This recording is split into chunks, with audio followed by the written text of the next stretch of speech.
tivemos aí, no século todo, com as guerras mundiais, nós tivemos mais de 100 milhões de mortos em guerras. Quer dizer, uma insanidade.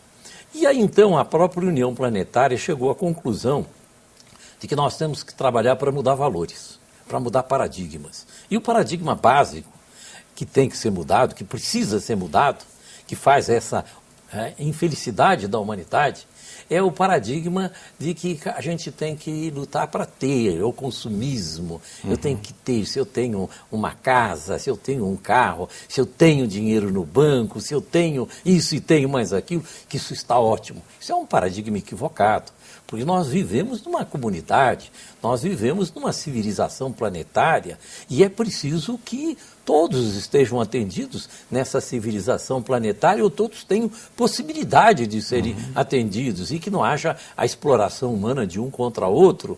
E nós vemos que a história tem sido de uns muito ricos e outros muito pobres. Quer dizer, não é que a riqueza seja o mal é que essa riqueza seja feita ao preço de que haja tanta pobreza e tanta miséria. Às custas da maioria, né? Às custas da maioria. Mas quando você detecta as causas, essas várias causas, centralizando inclusive na insensibilidade humana, quer dizer, com seres humanos mais evoluídos, na sua teoria, nós conseguiríamos empreender a construção de uma outra sociedade, superando a miséria. Agora, que ideias práticas você apresenta, eu sei que elas existem aqui nesse livro, para que isso aconteça? Nós fizemos estudos longos para chegarmos a algumas conclusões, certamente mínimas, mas são algumas conclusões que nós temos. Os antropólogos e os sociólogos têm indicado que as civilizações se alteram principalmente por dois elementos, a imitação e a sugestão. Então, especialmente a televisão, né? Começa a divulgar que agora você tem que usar cabelo comprido. Aí as pessoas começam a usar cabelo comprido. Não, agora é topetezinho com gel. Aí então, topete com gel. Há um processo instintivo da natureza humana de imitação. E então a imitação é muito importante e a sugestão, além do que o aspecto educacional, dos valores educacionais de uma sociedade. Então, quando os meios de divulgação, sobretudo eles têm uma responsabilidade gigantesca para com a sociedade humana. O papel social dos meios de comunicação. Um papel social importantíssimo. Ademais porque são concessões de natureza pública. Estão a serviço, né? Deviam estar a serviço. Quando eu até fiquei chocado nesse último Natal, que assim por volta de meia-noite, eu fui mudar de canal e o outro canal estava com um programa pornográfico. Eu digo, mas meia-noite de Natal, um programa pornográfico não é falta de juízo, é falta de juízo mesmo, uma atitude como essa. Então, usando esses elementos que os antropólogos e sociólogos nos indicam, da imitação e da sugestão, e utilizando os meios de comunicação, nós temos que divulgar o belo, o nobre, o ético, o decente, o digno. O solidário. O solidário. Eu tenho até uma experiência muito interessante que eu poderia contar nesse sentido para mostrar como isso tem peso. Um dia eu estava lá no aeroporto de Curitiba e um senhor veio me cumprimentar pelos programas nossos. Aí eu perguntei, o senhor assiste aqui em Curitiba? Porque nós transmitimos em várias cidades. Disse, não, eu assisto lá em Natal.